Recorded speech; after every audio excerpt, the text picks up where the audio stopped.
Guys, what's going on? Welcome in. So Jeremy Fowler of ESPN is reporting that the New Orleans Saints are quote unquote ready to sign Derek Carr. They want to get something done with him. And on one hand, it's like, of course, like we know that the Saints obviously have heavy interest, and they actually had the framework of a trade worked out with the Vegas Raiders, which is the whole reason why Carr was able to visit the facility in the first place. Technically still a member of the Raiders, right? So we know that there's heavy interest, but I think we've now reached the point, again, assuming this is true here from Fowler, that the Saints are ready to go. They might know what they want to pay Derek. They've identified him as the number one quarterback option, realistically speaking, that the team could acquire to become the team's franchise quarterback, right? Somebody who could permanently replace Jameis Winston and Andy Dalton. The Saints have really been searching for that answer since the Drew Brees retirement, right? Taysom Hill had a couple cracks at it. Jameis Winston, obviously, this past season and the season before that, dealt with injury. Andy Dalton, not a franchise quarterback at this point in time, just kind of a stopgap guy. So it's clear, yeah, that Derek Carr to the Saints would make sense from the Saints' perspective and from a Derek Carr perspective, right? No doubt about it. But I think when we actually look at what's happening right now, Derek Carr remains unsigned. So assuming this report is true here, assuming that the Saints are 100% bought in, they are ready to sign Derek Carr at any given point, I think three things could be happening right now. Number one, Derek might not view the Saints as his number one option, right? Because if the Saints were his number one option and the Saints were ready to sign him, then what's the holdup, right? All you got to do is just negotiate a contract. Carr really wants to be there above Carolina, above New York. The Saints obviously want Carr above everybody else. Then why isn't it done? Right, so that's possibility number one. Maybe Carr has his eyes set on New York. Maybe he really appreciated Woody Johnson flying over to Indianapolis to go meet with him in person for the second time, by the way. Maybe he hit it off with Carolina and their brass. I think everything is up in the air at this point in time. If Carr really had the Saints as, you know what, that's my team, that's my future home, 100% guaranteed, I think it would have been done by now. Option number two, maybe the Saints are his number one destination, but he just wants more money. Now, David Carr has came out and said, hey, you know what? It's not really about the money. He's made a ton of it. He just wants a stable organization with a stable coaching staff. He wants to go to a place that he can call home.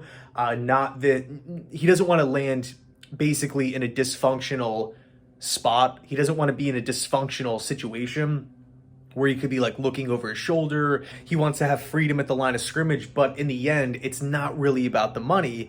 But it's still a possible situation that could be playing out right now. I mean, again, maybe Derek does view the Saints as the number one option, but if that's the only team right now that is ready to work with Carr, because we know the Jets are waiting on Rodgers, and we know the Carolina Panthers they have interest. They might not be as interested as the Jets and the Saints, but if the Saints are the only team that is ready to lay down that contract on paper, get it in front of Derek and say, hey, let's make something happen, who is there to bid against the Saints? Who is there to drive that price up?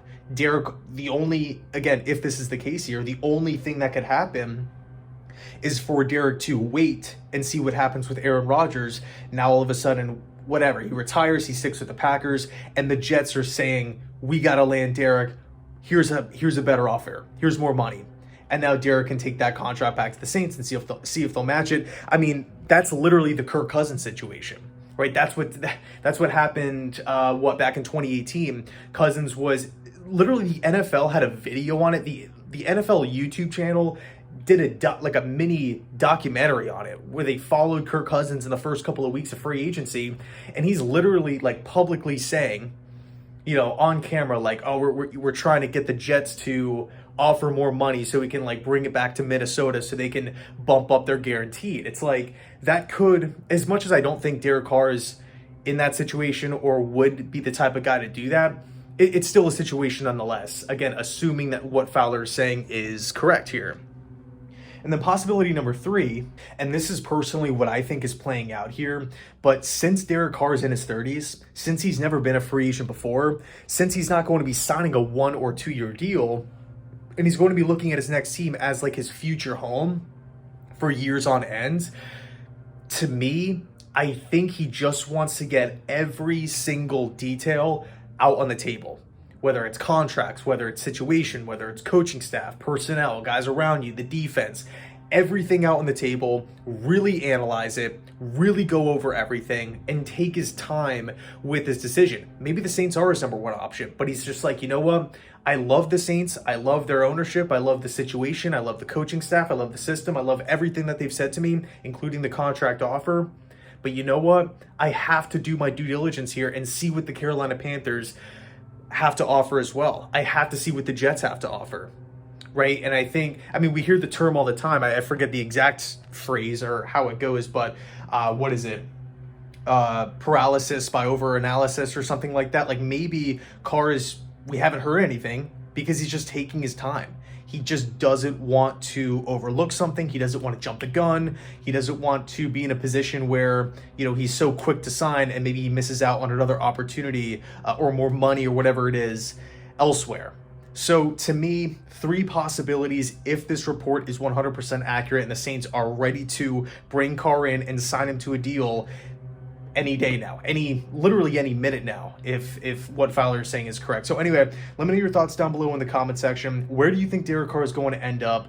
Such a roller coaster. I mean, this whole quarterback search is so crazy, man. Like, I cannot. Last year was crazy too with Watson and Russell Wilson and Carson Wentz and all these different names, but the Jets weren't in it, and the Jets are in it this year. So anyway, let me know your thoughts, and as always, go Jets.